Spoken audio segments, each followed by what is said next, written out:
ஒழுங்கா ஓடி போயிரு. என்னமே இந்த பக்கம் வந்த வழக்கமா எடுத்து சாத்தி விடுவேன் சாத்தி. எப்ப வேற வந்து உயிரை எடுத்துட்டு அடக்கு இந்த கோழி. சி ஏன்ப ஜோனி இப்படி இருக்கா? அந்த கோழி என்னப்பா பண்ணிச்சு உன்னைய? பாவம் பே, அவளும் குட்டி கோழி குஞ்சு. எவ்வளோ அழகா கியூட்டா இருந்துச்சு தெரியுமா அந்த கோழி குஞ்சு? கீச்சு பூச்சின்னு கத்திக்கிட்டு அதை போய் இப்படி பத்தி விட்டுட்டியவே. உனக்கு தான் இந்த பாவெல்லாம் பிடிக்கும். ஆமா பாவம் பிடிக்குது பாவம். வாப்போ நீ அந்த கோழி பியெல்லாம் நீ அழுறியா? வந்து அள்ளப்போ. தினமும் முத்தத்துல நான் பெருக்கிறவ எனக்கு தான் தெரியும் இந்த கோழி வந்து எப்படி நாசம் பண்ணி போட்டிருக்குன்னு. அவள்கிட்ட நான் தான் அள்ளி போட்டுட்டு அடக்கே. நீ அழுற? நீ நல்லா பாத்திரம் கழுவுற வேலையை பிடிச்சுக்கிட்ட. யாருமா நானா? நீ தான் பாத்திரம் கழுவ எனக்கு பிடிக்காது, காலையிலே குளிர்ந்த தண்ணியில கை வைக்க கஷ்டமா இருக்கும், நான் பெருக்கிற வேலையை எடுத்துக்கிடுறேன், நீ பாத்திரம் கழுவுன்னு சொன்னது நீ தானம்மா. இப்போ என்ன மாத்தி சொல்லிக்கிட்டு இருக்க? சரி ஏதோ ஒண்ணு அப்ப சொன்னேன். இப்ப வேற ஒரே கோழிப்பி நான் தான் அள்ளி போட்டுட்டு அடக்கேன். என்னன்னு எரிச்சலா வருது தெரியுமா? வாசப்பட்டு வாங்கினல்ல, நான் தான் பெருக்குவேன், நான் தான் தொளிப்பேன், நான் தான் குழம்பு போடுவேன்னு அனுபவி. வேற அதுக்கு தான் கோழியை அடிச்சு பத்திக்கிட்டு இருக்கேன் வந்து நாசம் பண்ணிக்கிட்டு இருக்குன்னு. இருந்தாலும் பாவம் பே, அதை நீ இப்படிலாம் அடிச்சு துரத்தக்கூடாது. உனக்கு தான் இந்த பாவெல்லாம் பிடிக்கும். பரவாயில்ல, பாவம் பிடிச்சா பிடிச்சிட்டு போட்டோம். இப்ப அம்மா மட்டும் இருந்திருக்கணும். டேஸ் வார்த்தையில கோழியெல்லாம் திட்டி அடிச்சு விரட்டி குழம்பி வச்சிருப்பா. எல்லாம் என்ன அம்மா பேர் அடி ஓடுது? அம்மைக்கு என்னெல்லாம் வச்சிருக்கிய? இன்னும் குளிச்சுட்டு கிளம்பலையாக்கா ஒருத்தரும் கோயிலுக்கு? எல்லாம் இன்னும் நீ முத்தம் தூத்து முடியலையாக்கா? எவ்வளவு நேரம் என்ன தூத்துக்கிட்டு இருப்பா?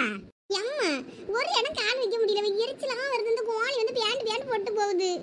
எனக்கு பெருக்கே பிடிக்கல, இனிமே நான் முத்தமே பெருக்க மாட்டேன் போ. நீ பெருக்காம இருக்கிறதுக்கு இது ஒரு சாக்காலா? நீ அங்க வெளியே போய் பாரு, அப்பதான் தெரியும். இப்பதான் நான் அந்த கோழியெல்லாம் அடிச்சு வெளியே பத்தி விட்டேன்.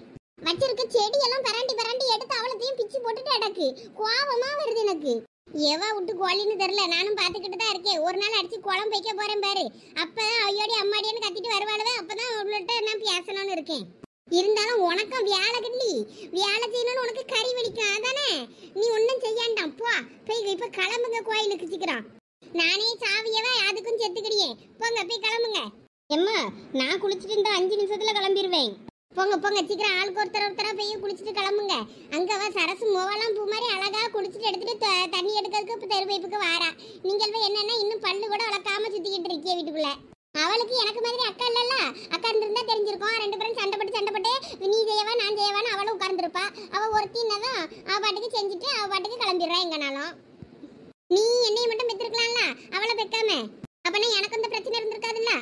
ஏலா சோனி, அதை நான் சொல்லணும். ஏன்னா நான் தான் பிறந்தேன். என்னையோட அம்மா நிப்பாட்டி இருந்தான்னு வையி, நான் நிம்மதியா இருந்திருப்பேன். உன்னைய பெற்றதுனாலதான் எனக்கு இப்ப பிரச்சனையே. உன்னையெல்லாம் பிறந்ததும் கள்ளிப்பாலத்துக்கு கொண்டு இருக்கணும்ல. நீனா ஏன் இருக்க? என் உயிரை தான் எடுத்துட்டு இருக்க தர்மணி. ஏன்னா காலங்கத்துல என்ன பேசிக்கிட்டு இருக்கிய? எவ சோனி எங்க பின்னாடி வேற அம்மா விளக்கு மாத்தத்துக்கிட்டா சாத்தி நீ சாத்தி விடுவா, ஓடி இருந்துரு. உங்களுக்கு வர வாய் கொழுப்பு அதிகமாகி போச்சு. 4 சாத்துனா எல்லாம் சரியாயிரும். எம்மா நாங்க சும்மா விளையாட்டுக்கு சண்டை போட்டுக்கிட்டு இருந்தோம். நீ சீரியஸ் எடுத்துக்கிட்டியோ? உங்க 2 பேரையும் நான் பெக்காம இருந்திருந்தேன்னா நான் நிம்மதியா இருந்திருக்கலாம். ஒழுங்கு மரியாதையை ஓடுங்களா. போய் கோயிலுக்கு கிளம்புற வேலையை பாருங்க. இந்த கிளம்பிட்டோம். அப்படிதான் ஓடு. இந்த 2 இல்லைனாலும் நமக்கும் வாழ்க்கையே வெறுத்து போயிடும். என்ன நீ சண்டை போட்டுட்டு கடந்தாலும் கொஞ்ச நேரத்துல ஒன்னா சேர்ந்துரியாளுவ. இந்த மாதிரி கடைசி வரைக்கும் இருக்கானோ. நம்ம காலத்துக்கு அப்புறம் இதுவே ஒருத்தருக்கு ஒருத்தர் ஒத்தாசையா இருந்துகிட்டா அதுவே நமக்கு போதும். இவங்களுக்குன்னு ஒருத்தன் இனிமேலாம் பிறக்க போறான். எங்க பிறந்திருக்கானுவாளோ, நேரம் கூடி வரும்போது எல்லாம் நல்லபடியா நல்ல மாப்பிள்ளைவெல்லாம் அமைஞ்சா அவனு தலையில இவ்வளோ கட்டிட்டு நம்ம பாட்டை பார்த்துட்டு போக வேண்டியதுதான். அதைத்தான் நான் கடவுள்கிட்ட வேண்டிக்கிட்டு இருக்கேன்.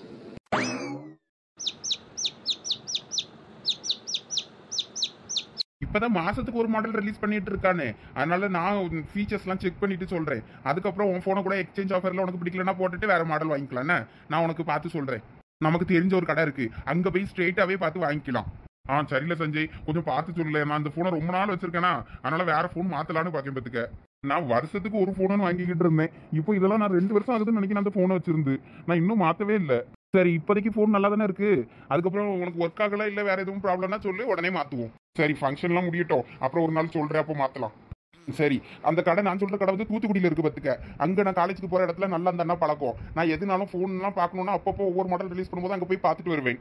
சும்மா நாங்கள் காலேஜில் போர் அடிச்சாலே அப்படியே ஃபோன் கடைக்காரன் பேசிட்டு வரலான்னு கிளம்பி போயிடுவோம். அங்கே சும்மா அரட்டை அடிச்சுட்டு நடப்போம். செகண்ட் ஹேண்ட் எல்லாம் புது புது போனா வந்து கிடக்கும்டா.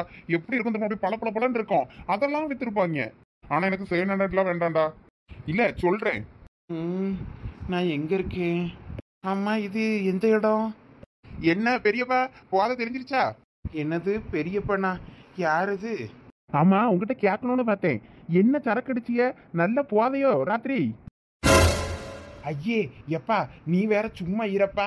எங்க அக்கா காதுல விழுந்துச்சுன்னா அவ்வளவுதான், இன்னைக்கு கொன்னு விடுவா. அதெல்லாம் அம்மாவுக்கு தெரியும் மாமா. நீங்க ராத்திரி பண்ண அலப்பறையெல்லாம் தெரியாதுன்னு நினைச்சுக்கிட்டு இருக்கீங்களா உண்மைக்கு? ஏன்பா, உங்க அம்மா நான் குடிச்சிட்டு வந்ததை பார்த்துட்டால எங்க அக்கா?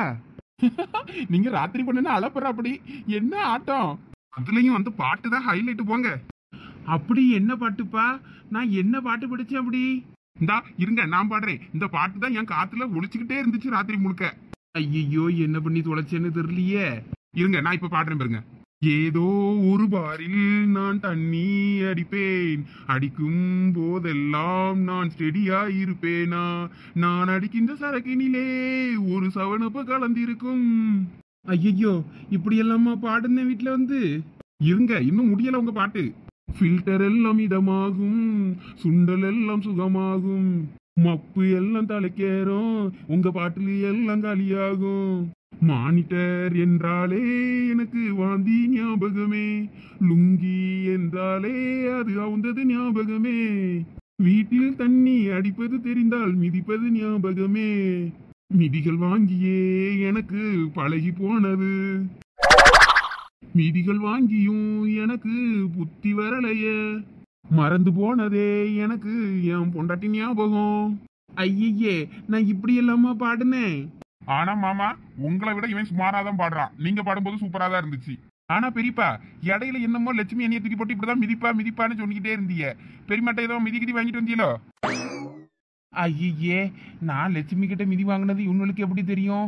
ஏதோ குடியில உளறிட்டோமோ? சின்ன பய உள்ளெல்லாம் கேவலப்படுற மாதிரி ஆயிப்போச்சு. என்ன பெரியப்பா யோசிச்சுக்கிட்டு இருக்கிய? நேத்து எங்க பெரியமாட்ட போயிட்டு நல்லா அடியா? அப்படியெல்லாம் ஒன்றும் இல்லையப்பா. பாத்தியா, உங்க மாமாவை நம்ம தான் கூட்டு கொண்டு போட்டேன்னு கூட தெரியாம இருக்காரு. ஆமா, அப்ப நேத்து எப்படி வீட்டுக்கு வந்தீங்க? அதான்ப்பா எனக்கு ஞாபகம் இல்ல. நான் சைக்கிளை வச்சுக்கிட்டு அப்படி வந்தேன். எப்படி வந்தேன், எங்க போனேன், எதுவுமே ஞாபகம் இல்லை பார்த்துக்க. இப்ப ரமணி வீட்லயா இருக்காப்பா? நான் வேணா எந்திரிச்சு கடைக்கு ஓடிரட்டுமா? இங்க இருந்தனா ரமணி என்னைய திட்டுவா. அம்மா இப்ப காலையிலே டிஃபன் செய்யற வேலையில கிச்சன்ல பிஸியா இருக்காங்க, அதனால வரமாட்டாங்க. நீங்க சொல்லுங்க. எப்பா, உங்க அம்மா தெரிஞ்சா திட்டுவாப்பா. நான் அப்படியே எந்திரிச்சு அப்படியே கடைக்கு ஓடிறியேன். நான் அப்புறம் வாரேன். அப்ப சாப்பாடு அதெல்லாம் நாங்க ஹோட்டல்ல பாத்துக்கிட்டியே. நான் போயிட்டு வரட்டுமா? அட இருங்க பெரியப்பா, எங்க போறிய? எல்லாரும் இன்னைக்கு வீட்டுல கிடக்கும், நீங்க வீட்டுல கிடங்க லீவ் போட்டுட்டு. ஐயோ, எங்க அக்காவுக்கு தெரிஞ்சா திட்டுவா. அவ வேற நேத்து குடிச்சிட்டு வந்ததை பார்த்துருப்பா போல இருக்கு. நீங்க எல்லாம் இப்படி சொல்றீங்கன்னா நான் நேத்து ரொம்ப கேவலப்படுத்தி விட்டேனோ? இல்ல இல்ல, ஜாலியா தான் இருந்தது. எப்படி வீட்டுக்கு வந்தா என்னன்னு ஞாபகம் இல்ல. மாமா, நாங்க தான் உங்களை வீட்டுக்கு கூட்டு வந்து படுக்கையே வச்சோம். நீங்க நேத்து அத்தையை பார்க்கறதுக்கு வீட்டுக்கு போனீங்களோ? இவனுக்கு எப்படி தெரியும்? ஆமாப்பா, போனேன். ஆமா, உனக்கு எப்படி தெரியும் நான் அங்க போயிருக்கேன்னு? சந்தியா தான் மாமா ராத்திரி ஃபோன் பண்ணா. அப்பா இப்பதான் வந்துட்டு போறாங்க, கொஞ்சம் குடிச்சிருப்பாங்க போல தெரியுது, சைக்கிள் ஒழுங்கா ஓட்டிட்டு வருவாங்களா என்னன்னு தெரியல, பார்த்து பத்திரமா கொஞ்சம் வீட்டுல கொண்டு போய் விட்டுரு அப்படின்னு சொன்னா. அதனாலதான் உங்களை தேடி நாங்க 2 பேரும் வந்தோம். அப்புறம் இடையில உங்களை பார்த்து சைக்கிள் தூக்கி வண்டியில போட்டுட்டு உங்களையும் கார்ல ஏற்றிட்டு கூப்பிட்டு வந்து வீட்டுக்குள்ள அணக்கலாம படுக்க வச்சிடலான்னு பார்த்தோம். நீங்க கத்தி எல்லாரையும் கூப்பிட்டுட்டீங்க. அப்புறம் அவ்வளோ ஹாலுக்கு வந்துட்டாவே நீங்க பாடி ஆட ஆரம்பிச்சிட்டீங்க. அந்தால எங்களுக்கு என்ன பண்ணேன்னு தெரியல. அந்தால நீங்க அப்புறம் ஃபுல்லா ஆடி முடிச்சுட்டு டயர்டா இருந்தா கொண்டு வந்து சோஃபால போட்டுட்டோம். அட, இவ்வளவு நடந்துச்சா? எனக்கு ஒண்ணுமே ஞாபகம் இல்லப்பா. உங்க அம்மா வந்து சத்தம் போடுவாளுன்னு தான் எனக்கு இப்ப வயிற்ற கலக்குது. போ. ஏன் மாமா அப்ப குடிக்காம சும்மா இருக்கலாம்ல? அது ஏதோ ஒரு மனக்கவலையெல்லாம் குடிச்சிட்டேன்ப்பா. சரி விடு. சரி நான் கிளம்புறேன். அம்மா கேட்டேன்னா கடைக்கு போயிட்டேன்னு சொல்லு. என்ன ஏலே, 2 பேரும் காப்பி குடிக்கலையால? எவ்வளவு நேரமா கூட்டிட்டு அடக்கேன். ஒவ்வொருத்தருக்கா வேற காப்பி சூடு பண்ணிக்கிட்டு இருக்க முடியுமா? எங்க இவன் முடிச்சிட்டானா?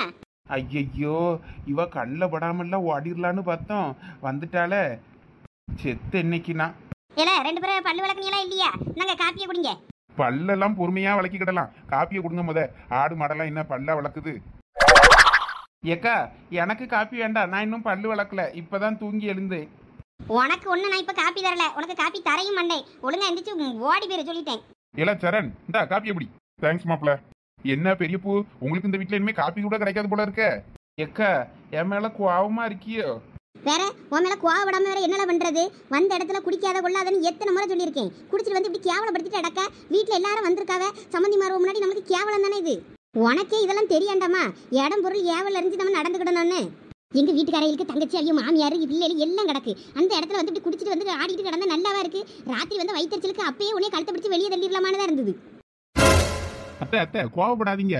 நேத்து பெரியப்பா ஏதோ குழந்தை மாதிரி நடந்துகிட்டாரு, இதெல்லாம் சீரியஸா எடுத்துக்கலாமா? பெரியப்பா அதுக்கப்புறம் தூங்க போனதுக்கு அப்புறமா நம்மள எல்லாம் அதை பேசி சொல்லி சிரிச்சிட்டு தானே கிடந்தோம். அதுக்கப்புறம் ஏன் கோவப்படுறீங்க?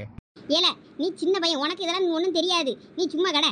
நீங்களும் 2 பேரும் போங்க, காப்பி எடுத்துட்டு அங்கே போங்க. நான் அவன்கிட்ட கொஞ்சம் பேசணும். நான் தனியா அங்கே டைனிங் டேபிள் இட்லிலாம் அவிச்சு அங்கே எல்லாம் சாப்பிட்டுட்டு இருக்காங்க. போய் காப்பி குடிச்சிட்டு போய் சாப்பிட்றதா இருந்தா போய் சாப்பிடுங்க போங்க. இல்ல சரண் போ, சஞ்சய் கூட்டிட்டு. சரிம்மா. சஞ்சய் வா போவோம். எக்கா கோவப்படாதக்கா, நான் எல்லாம் ஒரு காரியமாக தான் நான் குடித்தேன் நேற்று. அப்படி என்னல உனக்கு குடி வேண்டி இருக்கு? நேற்று அங்கே உங்கள் வீட்டுக்காரையே வீட்டில் இருந்த தங்கச்சி அவைய மாமியார் எல்லாம் பேசிக்கிட்டு இருந்தாவல்ல, மருமகளுக்கு என்ன போடுவியே என்னன்னு. அதான் எனக்கு போட எதுவும் இல்லைன்னு கொஞ்சம் வருத்தமாக இருந்தது. அதான் வீட்டில் கொஞ்சம் நகை இருந்துச்சு, அதான் அதை எடுத்துகிட்டு வந்து என் மருமகளுக்கு போடலான்னு பார்த்தேன் சடங்குக்கு. அதை கேட்டு தான் லட்சுமிகிட்ட போய் பிரச்சனை பண்ண போனேன் நேற்று. அதான் சாதாரணமாக போனால் அவள் தரமுண்டா, குடிச்சிட்டு போனாதான் தருவான்னு நினச்சிக்கிட்டு குடிச்சிட்டு போனேன். கடைசியில் பார்த்தா அவள் என் நெஞ்சிலேயே ஏறி மீச்சு விட்டாக்கா. என்னது, நெஞ்சில யாரி மீச்சு விட்டாளா? ஆமாக்கா, எனக்கு நெஞ்செல்லாம் வலிக்குது. எனக்கு இப்போ அவள் யாரு என்ன மிதி மிச்சா தருமா, செவுல்லே என்னைய அடிச்சு வேற செஞ்சு விட்டாக்கா. அவளுக்கு எவ்வளவு திமிரு இருக்கணும்? கட்டின புருஷனை கை நீட்டி அடிக்கவும் மிதிக்கவுமா செய்ய? வாழ இப்பவே வா, போய் போலீஸ் ஸ்டேஷன்ல போய் அவளை கம்ப்ளைண்ட் கொடுத்துட்டு வருவோம். ஐயக்கா வேண்டாக்கா, போலீஸ்லலாம் போய் கம்ப்ளைண்ட் கொடுக்காண்டான். நம்ம கம்ப்ளைண்ட் கொடுக்க போனோன்னு வையி, அவள் அப்படியே எல்லாத்தையும் நம்ம மேலே திருப்பி விட்டுருவா. அவள் இப்போ ரொம்ப விவரமா இருக்கா. அவளுக்கு அவ்வளோ கூட்டாளிவை எல்லாம் சொல்லி கொடுக்காளுவோ என்னமோ தெரில. அவள் கேஸு போடுவேன்னு நம்மளை மிரட்டியாக்கா. அவளை சொத்தையை நீ ஏமாற்றி எழுதி வாங்கிக்கிட்டேன்னு சொல்லி உன் மேலே கேஸ் போடுவாளாம், என் மேலே கேஸ் போடுவாளாம். என்ன பேச்சு பேசுனாங்க. நானே கொஞ்ச நேரத்தில் அரண்டு போயிட்டேன்னா பாறேன். இல்ல அப்படியெல்லாமா சொல்லியா? ஆமாக்கா, டைவர்ஸ் நோட்டீஸை கொடுக்குவேன்னு சொன்னா டைவர்ஸ் நோட்டீஸை கொடு, இல்லைன்னா நான் தாரேன், எனக்கு நீ ஜீவனாம்சம் தாங்க்கா. அவ இப்ப எல்லாத்துக்கும் துணிஞ்சிட்டாக்கா. இப்படியெல்லாம் முன்னாடி பேச மாட்டா, இப்ப என்னான்னு பேசியாங்க. இவளுக்கு யாரோ பின்னாடி இருந்து எல்லாம் சொல்லி கொடுக்காவ, அதனாலதான் அவ இப்படி எல்லாம் பேசியா. யாருன்னு தான் தெரியல. அவங்க கூட்டாளிகளுக்கெல்லாம் இவ்வளவு அறிவுலாம் ஒன்றும் கிடையாது.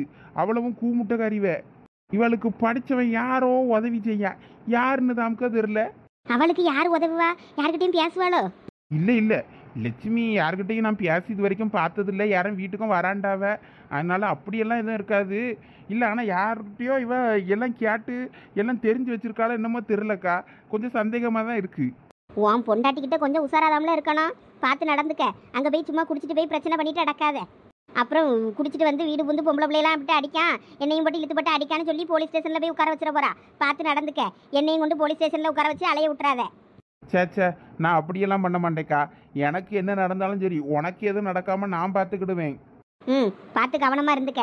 பிள்ளைக்கு தான் எனக்கு எப்படி நான் செயின் போட போறேன் என்னன்னு தெரியல. இன்னும் 2 நாள்ல ஃபங்க்ஷன் இப்போல்லக்கா. 5 தான் வைக்கணும். இங்கே எல்லா இடத்துக்கும் பத்திரிக்கைலாம் அடிக்கணும், வாங்கணும், எல்லாம் சொல்லணும்னு சொல்லிக்கிட்டு இருக்காவ. பார்த்து பண்ணுவாவெலாம் இருக்கும். சரி நான் சொல்கிறேன், நீ முடிஞ்சா ஏற்பாடு பண்ணு. இல்லைன்னா நான் என்கிட்ட இருக்க நகை ஏதாவது ஒன்று தாரேன், அதை போடு.